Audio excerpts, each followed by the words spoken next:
If you're worried about the role of technology in our lives in the future, you might be concerned about video games. Worldwide, people spend billions of hours per week playing them. But if you think that's a colossal waste of time, then you haven't met computer scientist Adrien Treuille. He wants to make all that time and energy we spend on video games count. He believes that in the future, our obsession with them could help solve some of the world's biggest problems. Think about Angry Birds. People play that game 3 million hours a day. If we can produce a game that benefits society with that level of engagement, we could change the world in a week. But how do you make a video game that benefits humanity? Ask Adrien. He's already done it. Twice. His games could bring us closer to curing diseases like cancer and HIV. And the people playing them aren't scientists. The Carnegie Mellon professor harnesses the brain power of the millions of people who play video games to solve biological mysteries. It's a concept called crowdsourcing, putting the crowd to use. It's allowed us to organize humanity in ways that were never before possible. And I think we've just scratched the surface. Adrien has always loved games. A game is very much like a science, and there's rules and there's physics that you have to obey. But it's also like this art. Okay, so the rule is everything you say is a rule. He's been inventing them since he was little. When I was 12 and I had appendicitis, I started inventing card games. Since then, it's just like if you're bored, you invent a game. That's really fun. He invents games everywhere, even at the local diner. Being like, the sugars are the board. And I'm like, you're the Tabasco sauce, I'm the salt. Our job is to get the pepper. You can only move like this. And he thinks about games 24/7, from his sleeping to his waking hours. I always have this notebook with me. When you're writing, you're like taking stuff out of your brain, and sometimes you just need like a little bit of extra space. Adrien's first science video game began when biochemists had a problem. To fight diseases, they needed help solving protein puzzles. Computers are terrible at visual puzzles, but humans are great at them. So where could Adrien find a massive workforce?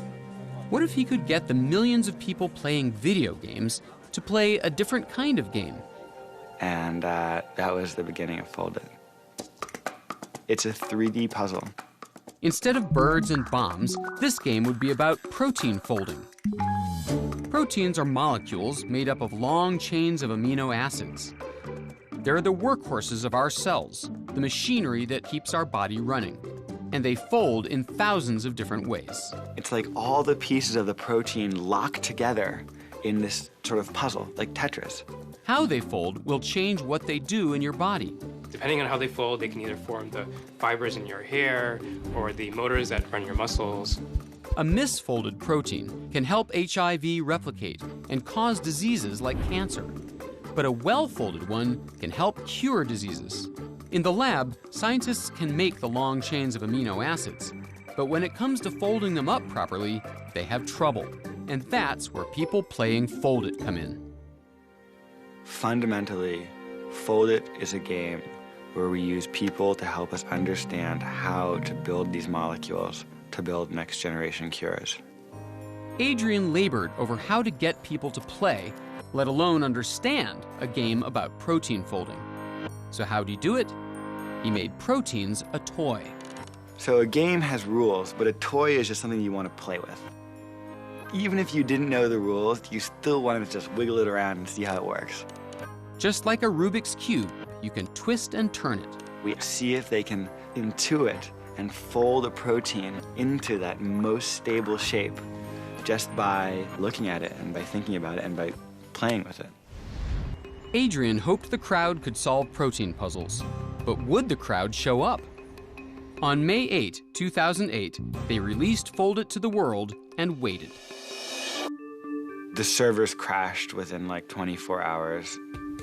The public played it, and they cared about it, and they understood it, and it was one of the greatest feelings of my life. FoldIt made history. And it isn't Angry Birds. With over 300,000 players, this game advances science. It actually adds value to the world. Adrien has completely broken this mold. There are no elves in FoldIt. There's no magic, there are no unicorns, and yet, people love it. In 2011, FoldIt players solved one of these puzzles in just 3 weeks. The riddle of a bad protein that helps HIV reproduce. Identifying that structure brings us closer to designing better treatments. So what kind of person plays a game about protein folding? Meet one of the top-ranked FoldIt players in the world. He isn't a scientist, he's a 9th grader. Like most 15-year-olds, Michael Tate loves playing around. I play FoldIt as often as I can, and I stay on for hours and hours. To boost your score, you have to follow the rules of protein folding. Make the protein compact and avoid empty spaces. These red things are voids that I have to fill in, and I can add rubber bands that bring the protein closer together. And if you make the most hydrogen bonds between everything, you can get the highest score. We thought we'd have to hide the science behind this veneer of a game, and then it was almost like we'd punked them, you know, but it was the opposite. Getting lectures from your teachers, I mean, that's boring, but if the students aren't having fun playing a game, oh my gosh. There are thousands more like Michael, from architects to historians and bankers to organic farmers. They are the crowd. Adrien has always had an interest in crowds. It began early as a boy growing up in New York City. I would stand on the windowsill when I was a little kid and just stare out my window. Watching the flow of people from his window changed his view of crowds. Here was the beating of a heart made of people. The effect was so powerful that in grad school, he studied and simulated the patterns that crowds make. It really did inspire me to think that large groups of people can be coordinated into sort of a dance that could very, very powerfully be harnessed for good.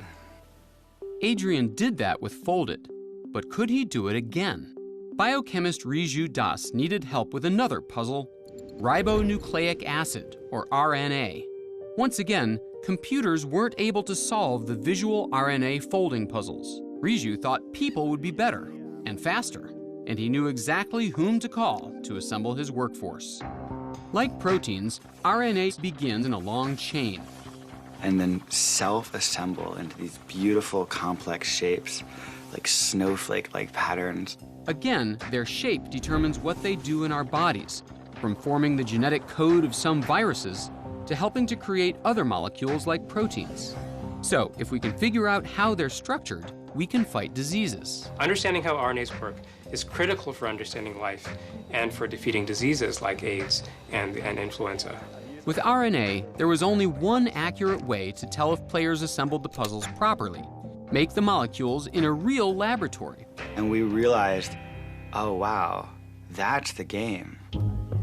When you hit submit, we're actually gonna make the RNA and we're gonna send you back the results. We were like, this is gonna be so awesome. There's nothing else in the world like this. Under Adrien's guidance, his graduate student, Ji Lee, transformed their vision into Eterna, a game that would be played by humans, scored by nature. People would be scored by how well their molecules folded in real life. In 2011, they launched Eterna. It just came alive. It's as if someone had just flipped the switch and turned on New York City. And we were just like, I think we maybe did it. In the lab, they synthesized the molecules the players designed. They looked like stable shapes in the game, but would they fold like that in real life? And the results come back, and it's basically nothing. What happens when you create a game and you tell everyone, we're all gonna do science together, and then nothing comes out? None of the RNAs folded into stable shapes in the lab. Adrien worried Eterna was a bust. But what he didn't count on was the community. Eterna let the players see data on how their molecules had actually folded in the lab. The chat forums lit up. They'd all start talking about data. They'd analyze it to pieces. Hundreds of players were discussing their mistakes and revising their strategies. It was like the very beginnings of science. It was almost like when alchemy was slowly turning into chemistry. 6 months in, they plotted the players' progress, and Adrien saw a change. And it was just like, zing. The players have learned how to fold RNA. It was just like sent chills down our spine. The players' RNA molecules were folding correctly. And then I thought, wow, that's real science. And that's when I knew that it was going to work. The worst player design was better than the best computer design. Humans were better and faster. When you hire someone, you don't know whether they're going to be good or bad at the job. Well, we sort of hired the world, and the world turned out to be awesome. Adrien has only 3 grad students. I wonder if we're going to get better data. But he has over 40,000 Eterna players who have discovered new rules for how RNA folds. We simply have much more manpower than anyone else. And science is about manpower. I think that it's possible that what we're seeing in Eterna is the tip of an enormously exciting iceberg. I don't know how large the largest problems that can be solved are if we all contribute our own little piece. Adrien envisions a future where anyone and everyone can contribute to solving such huge problems, even 15-year-olds like Michael Tate. Maybe science is going to be like a team sport. And I don't mean like a 30-person team, I mean like a 30,000-person team. Take these crowds and multiply it by human creativity. We're dealing with a force way more powerful than anything we had before.